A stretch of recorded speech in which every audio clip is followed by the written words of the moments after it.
परमेश्वराच्या सामर्थ्य आणि गौरवशाली नावात प्रगटीकरणाचं शिक्षण घेणाऱ्या प्रत्येकांचे मी मनापासून स्वागत करत आहे. आज परत एकदा देवाने त्याच्या पवित्र चरणापाशी तुम्हाला आणि मला एकत्र केलेलं आहे आणि या 2026 मध्ये या प्रगटीकरणाचं गहन शिक्षण तुमच्यापर्यंत घेऊन येण्याची देवाने मला संधी दिलेली आहे. तर काल आपण पाहिलं की प्रभू येशू ख्रिस्ताने जन्माच्याही पापांची क्षमा आपल्याला दिली, आपल्या कर्माच्या पापांची आपल्याला क्षमा दिली आणि आपल्या रक्ताच्या पापांचीही आपल्याला क्षमा दिलेली आहे. आणि म्हणून ज्या लोकांच्या पापांची क्षमा झालेली आहे अशा प्रत्येक व्यक्तीला प्रगटीकरण अध्याय 1 आणि वचन 6 या ठिकाणी देव म्हणतो की आणि आपल्याला राज्य आणि आपला देव पिता याच्यासाठी याजक असे केले, त्याला गौरव पराक्रम हे युगानुयुग आहेत. आमेन. आता या ठिकाणी ज्या व्यक्तीच्या पापांची क्षमा झालेली आहे अशा प्रत्येक मंडळीतील लोकांना देवाचं राज्य आणि ज्या याजक लोकांना पापांची क्षमा मिळालेली आहे त्यांना स्वर्गातील पित्याजवळ उभं राहून देवाची स्तुती आराधना करण्याची संधी हे सर्व काही परमेश्वराने पाप क्षमा झालेल्या लोकांना दिलेलं आहे. कारण मी वारंवार तुम्हाला सांगत आहे रोम 6:23 की पाप हे मनुष्याला देवापासून दूर नेणारं आहे. पाप हे मनुष्याला देवाच्या आशीर्वादापासून वंचित ठेवणारं आहे. आणि म्हणून पापाचं वेतन हे प्रत्येक व्यक्तीला काय मिळालं? मरण. पण ज्यांनी देवाची कृपा, ज्यांनी देवाची दया स्वीकारली त्यांना मात्र सार्वकालिक जीवन परमेश्वरापासून मिळालेलं आहे. आणि म्हणून देवाचे प्रिय लेकरं हो, तुम्हा प्रत्येक व्यक्तीवरती परमेश्वराने जी कृपा केलेली आहे, परमेश्वराने जी दया केलेली आहे ते बुद्धी आणि सामर्थ्याच्या पलीकडली आहे. आणि म्हणून आज वचन 6 कडे मी तुमचं लक्ष केंद्रित करत आहे की ज्या लोकांच्या पापांची क्षमा झाली त्यांना देवाच्या राज्यात, देवाच्या राज्यामध्ये राज्य करण्याची संधी आणि ज्या सेवक वर्गांनी चांगल्या प्रकारची सेवा मनापासून केली त्यांना याजक म्हणून देवाच्या जवळ देवाची उपासना करण्याची आणि देवाचा गौरव करण्याची संधी देवानं दिलेली आहे. आणि तिथे आमेन म्हणजे असंच हो. आमेन या शब्दाचा अर्थ काय आहे? असंच हो. तर मंडळीतले लोक ज्यांच्या पापांची क्षमा झाली हे प्रत्येक देवाच्या राज्यात उचलले जाणारे आहोत. आणि म्हणून आपली धडपड आणि आपले कष्ट हे देवाच्या राज्य प्राप्त करण्यासाठी आहे. जगाचं राज्य एक मर्यादित आहे. स्तोत्र 90 वचन 10 प्रमाणे 70 ते 80 वर्ष एवढ्या वर्षाचं राज्य आपण या भूतलावर या पृथ्वीवर करू शकतो. त्यातले 20 वर्ष आपले बालपणाचे, त्यानंतरचे 20 वर्ष हे आपल्या तरुणपणाचे आणि त्यानंतरचे 20 वर्ष हे आपल्या म्हातारपणाचे आणि ते पण दुःखमय आणि कष्टमयच आहे. जगात मर्यादित राज्य आहे आणि जगात मर्यादित राज्य आहे तरी मी निवडून यावं, मला लोकांनी निवडून द्यावं, 5 वर्ष मी सत्ता गाजवावं म्हणून लोक अतोनात पैसा खर्च करतात, अतोनात प्रयत्न करतात, अतोनात कष्ट घेतात जगाच्या राज्यामध्ये पद आणि सन्मान मिळवण्यासाठी. प्रियांनो, काही दिवसापूर्वी आपले महाराष्ट्राचे लाडके उपमुख्यमंत्री अजितदादा पवार हे मुंबईवरून बारामतीला एका सभेला जात असताना विमान क्रॅश झालं आणि 5 ते 6 जण जागच्या जागी त्या ठिकाणी मृत्यू पावले. आणि मृत्यू पावल्याच्या नंतर जेव्हा ऑडिओमध्ये व्हिडिओमध्ये आम्ही जेव्हा बघतो तर जे कागदपत्र ते घेऊन गेलेत ते कागद तसेच पडलेले आहेत.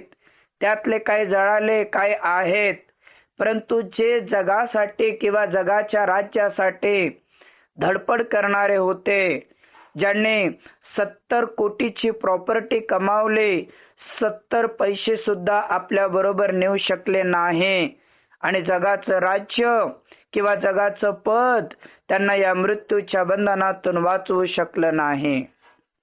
परंतु तुम्ही आणि मी धन्य असे लोक आहोत.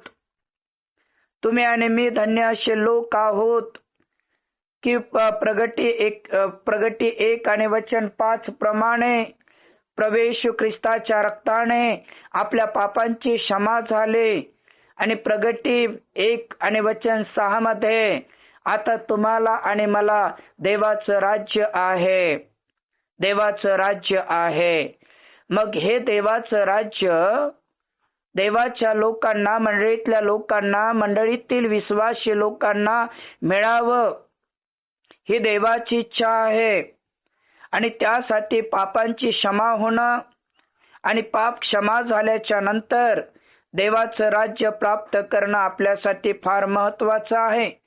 परंतु देवाचं राज्य हे तुम्हाला आणि मला मिळावं यासाठी आपण काय करावं अशी प्रभू येशू ख्रिस्ताने आज्ञा केली. त्याकडे मात्र आज आपल्याला आपलं लक्ष लावायचं आहे. कारण याजक पद त्यांना मिळणार जी देवाची सेवा करत आहेत आणि राज्य त्यांना मिळणार जे देवाच्या वचनात आहेत. आणि म्हणून मंडळीतील लोक प्रगटी 4:1 प्रमाणे प्रभू येशू ख्रिस्ताबरोबर उचलल्या जाणारे आपण लोक आहोत. देवाच्या राज्यात राज्य करणारे आपण लोक आहोत. परंतु देवाच्या राज्यात राज्य करण्या अगोदर जगात असताना प्रभू येशूने याबद्दल आपल्याला काय शिकवलं, याबद्दल आपल्याला काय सांगितलं. चला मत्ती शुभवर्तमान अध्याय 6 32 आणि 33 31 32 33 मत्ती 6 31 32 आणि 33 यास्तव काय खावे, काय प्यावे, काय पांघरावे असे मनात चिंता करीत बसू नका, कारण या सर्व गोष्टी मिळवण्याची धडपड परराष्ट्रीय लोक करत असतात. तुम्हाला या सर्वांची गरज आहे हे तुमचा स्वर्गीय पिता जाणून आहे. वचन 33 कडे मी तुमचं लक्ष केंद्रित करतो. तर तुम्ही पहिल्याने देवाचं राज्य आणि त्याची नीतिमत्व मिळवण्याचा प्रयत्न करा, म्हणजे तुम्हाला सर्व काही मिळेल. पहिल्याने देवाचं राज्य आणि त्याची नीतिमत्व मिळवण्याचा प्रयत्न करा, तुम्हाला सर्व काही मिळेल. येशू ख्रिस्त हे प्रगटीकरणाचं मुख्य आहे आणि प्रगटीकरण होणाऱ्या गोष्टी सांगतात. परंतु प्रभू येशू ख्रिस्त जगात असताना देवाच्या राज्यात जाणारी मंडळीतले जे लोक आहेत, देवाच्या राज्यात राज्य करणारे जे मंडळीचे लोक आहेत, 7 मंडळाचे लोक आहेत, त्यांनी काय खावं ही चिंता नाही करायची, काय प्यावं याची चिंता नाही करायची, काय पांघरावं याची चिंता नाही करायची. कारण ही चिंता जगिक लोक आणि जगाचं राज्य स्थापन करणारे लोक आणि जगात राहणारे लोक करतात. तुम्हाला कशा कशाची गरज आहे, कोणकोणत्या गोष्टीची तुम्हाला आवश्यकता आहे हे तुमचा स्वर्गीय पिता जाणून आहे. हे तुमच्या स्वर्गीय पित्याला अतिशय चांगल्या प्रकारे माहिती आहे. तर पहिल्याने तुम्ही त्याचं राज्य शोधा, देवाचं राज्य शोधा, सर्व काही तुम्हाला मिळेल. आम्ही देवाचं राज्य नाही तर जगातल्या गोष्टी शोधत असल्यामुळं सर्व गोष्टी आमच्यापासून दूर आणि दूर दूर आणि दूर जात आहे. प्रियांनो, प्रगटीकरण आम्हाला काहीतरी महत्वाच्या गोष्टी शिकवते. प्रगटीकरण आम्हाला काहीतरी महत्वाची गोष्ट करण्याची आज्ञा देते. पहिल्याने तुम्ही देव आणि त्याचं राज्य शोधा.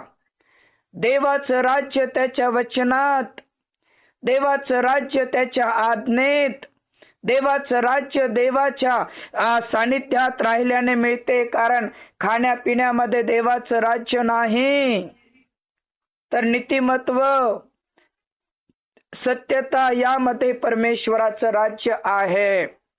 तरी आज 80% ख्रिस्ती विश्वासी लोक मी काय खावं याची चिंता करताना दिसतात. मी काय काय प्यावं याची चिंता करताना दिसतात. मी कसं पांघरून माझ्या अंगावरचे वस्त्र किती चांगले दिसतील, मला किती कौतुक करतील या सगळ्या गोष्टीची चिंता करतात. अरे हे तर परराष्ट्रीय लोक या गोष्टीची चिंता करतात. परराष्ट्रीय लोक या सगळ्या गोष्टीसाठी धावपळ करतात. तुम्हाला कशाची गरज आहे? तुमचा स्वर्गीय पिता ज्याने तुम्हाला घडवलं, ज्याने तुम्हाला बनवलं, ज्याने तुम्हाला या पृथ्वीवरती उभं केलं, तो तुमची संपूर्ण गरज जाणून आहे. पण तुमची गरज पूर्ण कधी होणार? वचन 33 पहिल्याने तुम्ही देव आणि त्याचं राज्य शोधा. देव आणि त्याचं राज्य शोधा. वचनातून, आराधनेतून, प्रगटीकरणातून देवाचं राज्य शोधा.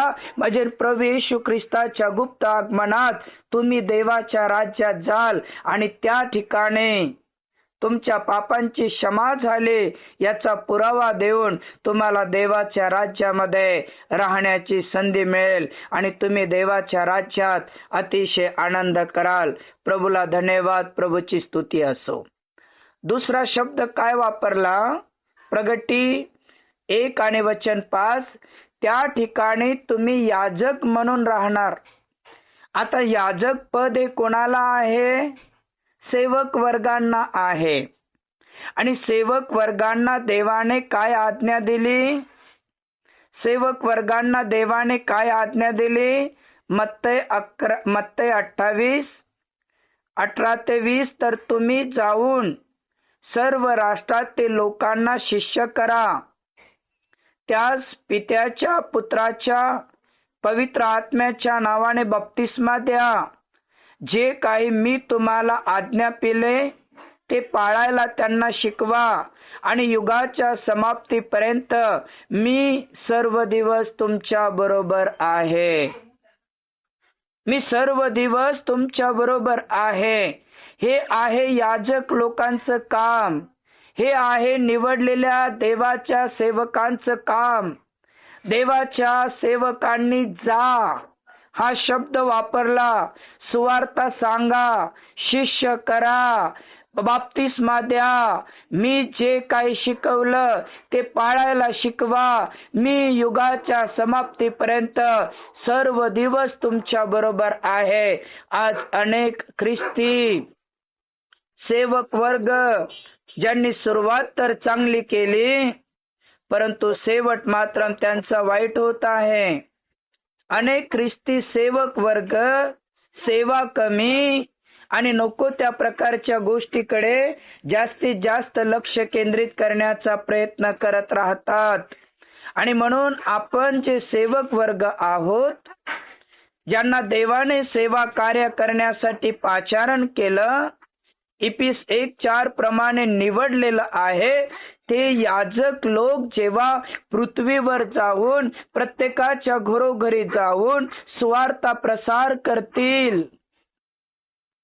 प्रभूची वचनाची साक्ष देतील, स्वतःच्या जीवनाची साक्ष देतील, त्यावेळेस प्रियांनो त्यांच्या जीवनामध्ये शहीद जरी झाले असेल तेव्हा त्यांच्या जीवनामध्ये देवाचे चमत्कार बनेल. आणि जेव्हा येशू बरोबर जेव्हा ते स्वर्गात उचलल्या जातील, प्रगटी 1 आणि वचन 6, ते याजक म्हणून परमेश्वराच्या जवळ राहून देवाची आराधना, देवाचा जय जयकार करण्याची संधी मिळणार आहे. जुन्या करारात याजक लोक जेव्हा पवित्र स्थानात जात होते प्रियांनो, त्यावेळेस त्यांना अतिशय पवित्र जीवन जगण्याची आज्ञा होती. आणि ज्यावेळेस ते झगा घालायचे, झग्यावरती वेगवेगळ्या प्रकारे घुंगरू बांधायचे आणि पायाला दोरी, जर याजक परमपवित्र स्थानात गेला आणि त्याच्या मनात जर पाप असेल तर तो मरून पडायचा आणि त्यावेळेस त्याच्या पायाला बांधलेली दोरीने त्याला ओढून बाहेर काढावं लागे. परंतु तो जर पवित्र जीवन जगत आहे तर त्या ठिकाणी सेवा करताना त्या घुंगरांचा आवाज आला की बाहेरच्यांना समजायचं की याजक जिवंत आहे. इतक्या प्रकारची कडक शिस्त होते. परंतु 2026 वर्षापूर्वी देवाने जगावरती प्रेम करून आपला पुत्र दिला, ज्याद्वारे आज प्रत्येक व्यक्तीला देवाने आता सेवा कार्यासाठी काहींची निवड केली, काहींना वेगळं केलं आणि त्यांना जाऊन देवाने सांगितलं की जा आणि जाऊन तुम्ही स्वार्थ सांगा, शिष्य करा, बप्तिस्मा द्या, जे काय मी शिकवलं ते पाळायला शिकवा. मी युगाच्या समाप्तीपर्यंत तुमच्या बरोबर आहे. जर तुम्ही देवाची सेविका असाल, तुम्ही देवाचे सेवक असाल तर तुम्हाला प्रवेशूच्या गुप्त आगमनात देवाच्या राज्यात जाण्याचे आणि देवाच्या पुढे उभं राहून त्याची सेवा करण्याची संधी आहे. म्हणून आळस आपल्या जीवनातला दूर करा, मनापासून देवाची सेवा करा, देवाचं वचन इतरांपर्यंत पोहोचवा. प्रियांनो, ज्यावेळेस देवाने माझी निवड केली, ज्यावेळेस परमेश्वराने मला देवाच्या सेवा कार्यासाठी पाचारण केलं, त्यावेळेस मी आमचे सेवक विद्यासागर हे नाव त्यांचं होतं आणि त्यांच्या बरोबर घरोघरी जाऊन ट्रॅक्स वाटत होतो, सुवार्ता सांगत होतो. आणि त्यानंतर काही दिवसांनी त्यांनी मला सांगितलं की तुम्ही स्वतः जाऊन ट्रॅक्स वाटा. आणि मग ज्यावेळेस माझं ग्रॅज्युएशन झालं आणि ग्रॅज्युएशन झाल्याच्या नंतर औरंगाबाद शहरमध्ये मला सेवेला पाठवलं, तेव्हा माझ्या बरोबरचे जे संगतीचे होते ते आळशी होते, ते येत नव्हते. आणि आम्हाला ट्रॅक्स पुस्तक दिले आणि मी सकाळी उठायचं आणि ब्रश आंघोळ केला की घरोघरी जाऊन सुवार्ता प्रसार करायचं आणि म्हणायचं की तुमच्या आणि माझ्या पापांसाठी प्रवेश वधस्तंभावर बलिदान झाला. तो तिसऱ्या दिवशी उठला आणि तो जिवंत आहे. जर तुम्ही आपल्या जीवनात अशांत असाल, निराश असाल, दुःखी असाल तर हा प्रेम संदेश माझ्याकडे आहे. आणि त्यावेळेस तो 5 रुपयाला मी त्यांना देत होतो, समजून सांगत होतो, बस स्टँडवर समजून सांगत होतो, बसमध्ये जाऊन समजून सांगत होतो, घरोघरी जाऊन समजून सांगत होतो. आणि घरी आल्याच्या नंतर प्रार्थना करत होतो की देवा, माझी सुवार्ता प्रसार तू आशीर्वादित कर. आज जसं मी जाऊन घरोघरी सुवार्ता सांगितले, उद्या मी बस स्टँडवर जाणार, परवा मी त्या नगरात जाणार. असं करत करत औरंगाबाद मध्ये ज्या एरियामध्ये 16 पाळक होते प्रियांनो, त्या ठिकाणी मला पाठवण्यात आलं. आणि सगळ्यात लहान, सगळ्यात अशक्त म्हणून मी तिथं होतो आणि तिथे मला पाठवण्यात आलं. आणि तिथं घरोघरी जाऊन मी सुवार्ता प्रसार केले. आणि काही विश्वासी लोक सापडले आणि ते म्हणायचे आमच्याकडे प्रार्थनेला येत जा. आणि मग त्यांच्याकडे प्रार्थनेला जायचं. असं करत एक एक घर शोधून काढलं. आणि त्यावेळेस ग्रॅज्युएशन झाल्याच्या नंतर 90 लोकांचे बप्तिस्मे देऊन 4 ठिकाणी मंडळ्या स्थापन केल्या, ज्या ठिकाणी 16 पाळक होते. सगळ्यात माग मी होतो. देवाच्या दयेनं सगळ्यात पुढे येण्याची संधी मिळाली, कारण त्या ठिकाणी सुवार्ता प्रसार करण्यात, लोकांना देवाचं वचन सांगण्यात, त्यांच्यासाठी प्रार्थना करण्यात आणि त्यांना देवाकडे आणण्यामध्ये कधीच मी कंजूसी केली नाही. आणि म्हणून आज त्याचं प्रतिफळ हे आहे की तेव्हापासून आतापर्यंत सुवार्ता प्रसार करण्यात देवाचं वचन सांगण्यात, अनेकांना देवाकडे आणण्यामध्ये आतापर्यंत प्रियांनो मी माग हटलो नाही. आज तुमच्याकडे मोबाईल आहे, तुम्ही किती ग्रुपला जॉईंट आहे मला नाही माहिती, परंतु माझ्या मोबाईलला जर तुम्ही कधी चेक कराल तर 170 ग्रुपने मला जॉईन केलं. 170 ग्रुप, प्रत्येक ग्रुप मध्ये 200, 250, 100 लोक आहेत. एवढ्या लोकांनी जॉईन केलं का? कारण हे 10-10 मिनिटाचा संदेश आणि हा प्रगटीकरणाचा संदेश त्यांना आवडत गेला. ते त्यांनी ग्रुपला जॉईन करत गेले आणि ते ऐकत गेले.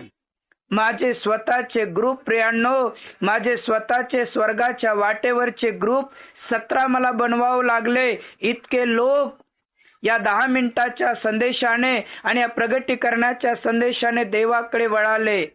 अनेक देवाचे सेवक पण आलेत, उत्तम देवाचे सेवक, उत्तम मेंढपाळ म्हणून त्यांच्या नावाचा ग्रुप बनवला.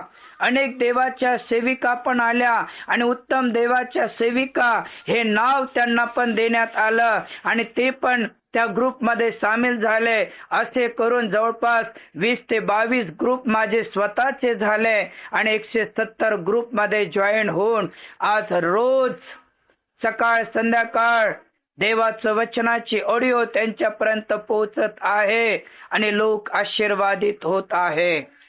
तुम्ही ज्या ग्रुपला जॉईन आहात, तुम्ही देवाचे सेवक वर्ग, तुम्ही देवाच्या सेविका म्हणून आहात. तुमची जबाबदारी अनेकांना जॉईन करणे, अनेकांपर्यंत पोहोचवणे. हे ज्यावेळेस आम्ही करतो त्यावेळेस प्रगटी 1 आणि वचन 5 प्रमाणे आम्हाला याजक म्हणण्याचे देवाने एक सुंदरशी संधी दिली आणि आम्ही देवाच्या राज्यात देवाची स्तुती आराधना करू. देवाची स्तुती आराधना करू. आणि त्या ठिकाणी 3रा शब्द वापरला, त्याला गौरव पराक्रम हे युगानुयुग आहेत. आमेन. प्रगटी 1:6 मध्ये त्याला गौरव पराक्रम हे युगानुयुग आहे. म्हणजे परमेश्वराचा गौरव, परमेश्वराची पराक्रम हे युगानुयुग आहे. ते मर्यादित नाही, युगानुयुग आहे. म्हणून पात्मा नावाच्या बेटावर अतिशय भयंकर पीडा आणि दुःख सहन करत असताना प्रभू येशूचं प्रगटीकरण ज्या योहानाला प्रगट झालं, तो म्हणतो की परमेश्वराचा गौरव, परमेश्वराने केलेला पराक्रम हा युगानुयुग आहे. आमेन. अशाच प्रकारे परमेश्वराचा महिमा आणि परमेश्वराचा पराक्रम युगानुयुग अशाच प्रकारे राहो, अशाच प्रकारे राहो. आज तुम्ही आणि मी आपलं जीवन हे देवाने कशासाठी केलं हो? तुम्हाला आणि मला देवाने आपल्या प्रतिरूपाचं निर्माण कशासाठी केलं हो? मला हे पाहिजे, मला ते पाहिजे, मी हे बनणार, मी ते बनणार, यासाठी परमेश्वराने आपली निवड केली का? यासाठी आपण देवाचे लोक आहो का? आहो. परमेश्वराने आपल्याला त्याचा गौरव, त्याचा पराक्रम गाजवण्यासाठी आणि त्याची आराधना करून त्याचा जय जयकार करण्यासाठी परमेश्वराने तुम्हाला आणि मला त्याच्या प्रतिरूपाचं बनवलेलं आहे. देव आपल्याला मिळाला. जगातले लोक सत्य त्यांना मिळावं, सत्य जिवंत देवाची ओळख व्हावी म्हणून किती कष्ट घेतात, किती लांब पर्यंत पायदळ जातात, किती परिश्रम करतात, परंतु त्यांना अजूनही सत्य समजलं नाही. ते अंधाराला सत्य समजून त्याच्यातच जिवंत देवाला चाचपडत आहे. तुम्ही आणि मी धन्य असे लोक आहोत की आपल्याला परमेश्वराचं सत्य वचन समजलं, आपल्या पापांची क्षमा झालेली आपल्याला समजले आणि आता त्याचा गौरव करण्याचे, त्याचा पराक्रम करण्याचे अतिशय सुंदरशी संधी आहे. आज सकाळच्या वेळेस मी थोडं डिस्टर्ब होतो आणि झोपेतून उठल्याच्या नंतर निराशा, उदासीनता माझ्या मनामध्ये होती आणि काही पर्सनली गोष्टी होत्या की ज्याच्यामुळे मी निराश होतो. काय करावं, काय नाही करावं, काही समजत नव्हतं. अशा वेळेस म्हटलं, देवा, माझ्या दुःखात माझं सांत्वन हेच आहे की तुझं वचन मला नवं जीवन देते. एखादे सुंदरसं वचन दे. आणि त्यावेळेस मी पहिला उघडलं तर मला एक वचन माझ्या पुढे आलं. पहिला तिमोथी अध्याय 4 आणि वचन 8चं वचन माझ्याकडे आलं. आणि त्यामध्ये वचन 8चं त्यामध्ये असं लिहिलं, कारण शारीरिक कसरत थोडक्या बाबतीत उपयोगी आहे. हे मला वचन खूप जवळचं आलं बरं का, आणि तुम्हाला आशीर्वादित करेल. तुम्ही पण ते हे करा, त्याला गोल करा. कारण शारीरिक पहिला तिमोथी अध्याय 4 आणि वचन 8, कारण शारीरिक कसरत थोडक्या बाबतीत उपयोगी आहे, सुभक्ती तर सर्व बाबतीत उपयोगी आहे. तिला आताच्या व पुढच्या जीवनाचे अभिवचन मिळाले आहेत. या वचनाचा अर्थ काय आहे की शारीरिक कसरत तर थोड्या दिवसासाठी आहे.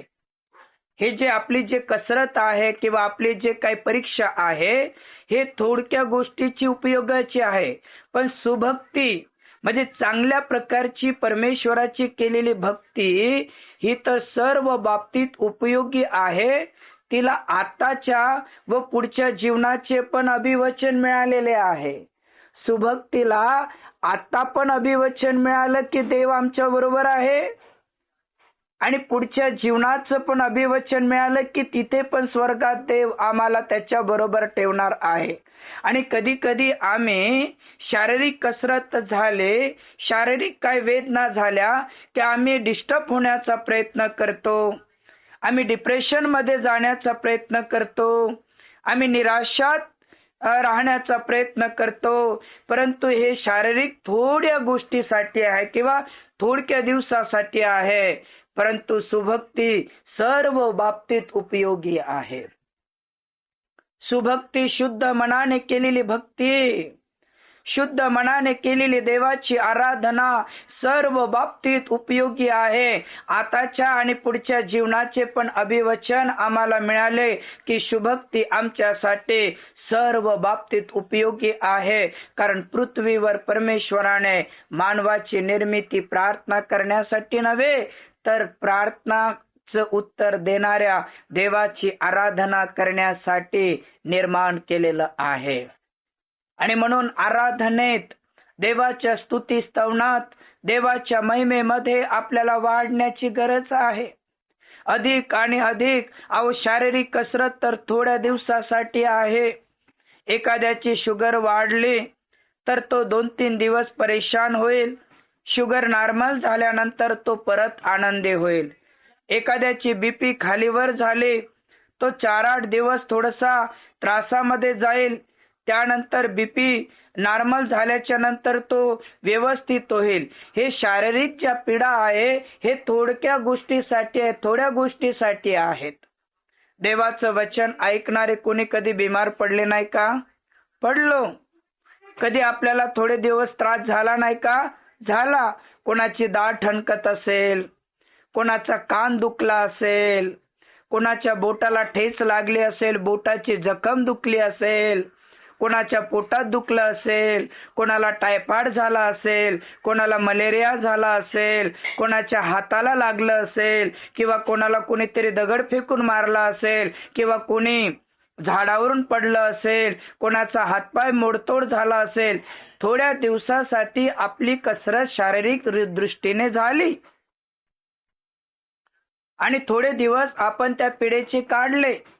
परंतु सुभक्ती म्हणजे शुद्ध मनाने केलेली देवाची आराधना, शुद्ध मनाने केलेली देवाची उपासना, शुद्ध मनाने केलेली देवाची उपासना करणाऱ्या व्यक्तीला इथे पण प्रतिफळ आहे आणि तिथे पण प्रतिफळ आहे.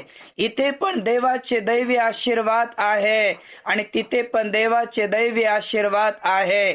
इथे पण आम्ही सुखी आहो आणि तिथे पण आम्ही सुखी राहणारे देवाचे लेकर आहो. म्हणून सुभक्तीमध्ये, देवाच्या उपासनेमध्ये राहा, कारण तुम्ही देवाच्या राज्यात राज्य करणारे. देवाच्या राज्यात याजक म्हणून देवाची स्तुती करणारे तुम्ही देवाच्या राज्यात देवाबरोबर युगानयुग युगानयुग आराधना करणारे, युगानयुग परमेश्वराच्या सानिध्यात राहणारे देवाचे तुम्ही निवडलेले लोक आहात, म्हणून आपण शेवटच्या काळात जीवन जगत आहोत. या शेवटच्या काळात अन्नाचा दुष्काळ नाही पडणार, पाण्याचा दुष्काळ नाही पडणार, वचन ऐकण्याचा दुष्काळ पडणार. आणि म्हणून खरा पश्चाताप करा. 100% आपल्या पापांची क्षमा झाली की नाही पडताळून पहा. आपले पाप क्षमा देवाकडे मागा. आणि प्रियांनो, जेव्हा प्रभू येशू ख्रिस्त येईल त्यावेळेस तो तुम्हाला आपल्या बरोबर आपल्या सोबत नेईल आणि तिथे तुम्हाला देवाबरोबर राहण्याची संधी, देवाच्या पुढे राहण्याची संधी आणि त्याचा गौरव आणि त्याची आराधना करण्याची संधी परमेश्वरापासून मिळणार आहे, देवापासून मिळणार आहे. अहो, या जगात काय पाण्याच्या बुडबुड्यासारखं एक जीवन आहे. अहो, त्या दिवशी एक सनी नावाचा मुलगा मला भेटला. रस्त्यात बोलणं चालणं केलं. मला पाळक साहेब म्हणायचा. मी त्याला बोलायचं आणि त्या दिवशी एका गाडीला धडकला आणि जागच्या जागी मृत्यू पडला.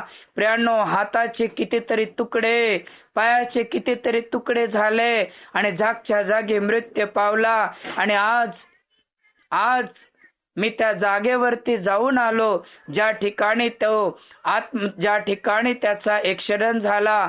त्याने घातलेली चप्पल त्या ठिकाणी तशीच पडलेली आहे. त्याच्या शरीरातून सांडलेलं रक्त तसंच पडलेलं आहे आणि तो या जगातून गेला. प्रियांनो, आपली शांडल सुद्धा तो आपल्या बरोबर नेऊ शकला नाही.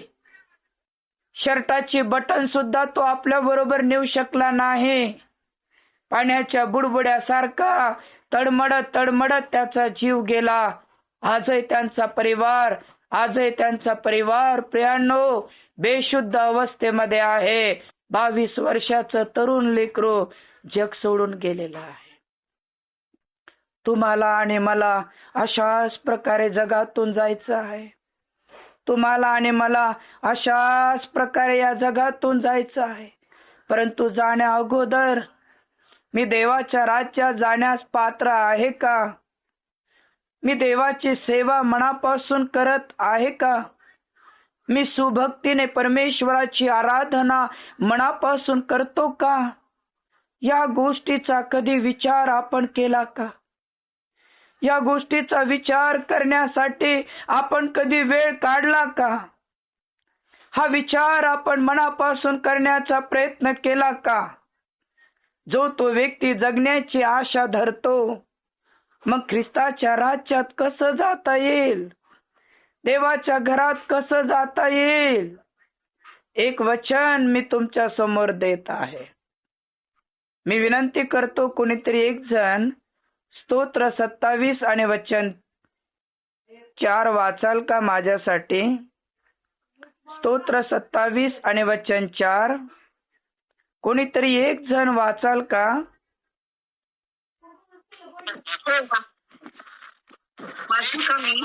वाचा. परमेश्वराजवळ मी एक वरदान मागितले, त्याच्या प्राप्तीसाठी मी झटेल. ते हे की आयुष्यभर परमेश्वराच्या घरात माझी वस्ती व्हावी, म्हणजे मी परमेश्वराचे मनोहर रूप पाहत राहील व त्याच्या मंदिरात ध्यान करीन. बस. मी परमेश्वराच्या जवळ एक वरदान मागितले आणि ते प्राप्त करण्यासाठी मी झटत आहे. मोबाईल म्यूट करा. ते काय की आयुष्यभर मी परमेश्वराच्या घरात माझी वस्ती व्हावी, म्हणजे मला देवाला पाहता येईल, त्याच्या मंदिरात ध्यान करता येईल आणि मला देवाच्या घरात राहता येईल. या जगात असणारा एक व्यक्ती परमेश्वराकडे नवस करतो, प्रार्थना करतो, प्रयत्न करतो की मला परमेश्वराच्या घरात जायचं आहे, मला देवाला पाहायचं आहे, मला देवाच्या सोबत राहायचं आहे, मला त्याच्या मंदिरात बसून त्याचं ध्यान करायचं आहे. अशा प्रकारची विनंती आहे. आम्ही म्हणतो, हे देवा मला मरायचं नाही वाचव, हे देवा मला मरायचं नाही वाचव. आम्ही जगण्याची आशा धरतो आणि बायबल सार्वकालिक जीवनाची आशा धरून तुमचा आणि माझी वाट पाहत आहे प्रियांनो. जगण्याची आशा तर संत पौल पण म्हटला, जगणे मला ख्रिस्त, मरणे मला लाभ. जगतो यासाठी की देवाची सुवार्ता मी सांगेल, आणि मरतो यासाठी की मला देवाच्या घरात जाण्याची संधी मिळेल. मी परमेश्वराकडे वरदान मागितलं, ते प्राप्त करण्यासाठी झटत आहे. प्रियांनो, प्रभू येशू ख्रिस्ताकडे तेच वरदान मागा की प्रभू, तुझ्या दुसऱ्या आगमनात, गुप्त आगमनात मला देवा तुझ्या राज्यात जायचं आहे. कारण येणाऱ्या पिढा इतक्या भयंकर आहे की एक एक पिढा जर मी तुम्हाला शिकवले तर पायाखालची जमीन आणि डोक्यावरचं आसमान असं खलखल हालायला लागेल. अशा प्रकारचं एक एक वचनाचं एक एक अर्थ आहे, दडलेला आहे. मी शिकवेल प्रियांनो तुम्हाला, मी सांगेल प्रियांनो तुम्हाला, कारण तुम्ही माझ्यासाठी उपवास करता, तुम्ही माझ्यासाठी प्रार्थना करता, तुम्ही माझ्या कुटुंबाला जगवण्यासाठी प्रयत्न पण करता. मी तुम्हाला शिक्षण देईल प्रियांनो. फक्त तुम्ही वचनात, प्रार्थनेत आणि देवाच्या एक एक बायबल अभ्यासात तुम्ही स्वतःला वाहून द्या. एक पुस्तक, एक वही तयार करा, एक एक नोट्स तुम्ही तयार करा. संदेश काळजीपूर्वक ऐकल्याच्या नंतर दुसऱ्या दिवशी ऑडिओ ऐका, आणि ज्या ज्या ग्रुपला तुम्ही जॉईंट आहात त्या त्या ग्रुपला तुम्ही पाठवून द्या. आणि जे जवळचे आहेत त्यांना सांगा, अरे बाबा, हे शेवटचा काळ आहे, देवाचं वचन ऐका. चला आपले नेत्र बंद करूया. प्रभूच्या हातात आपलं जीवन आपण समर्पण करूया.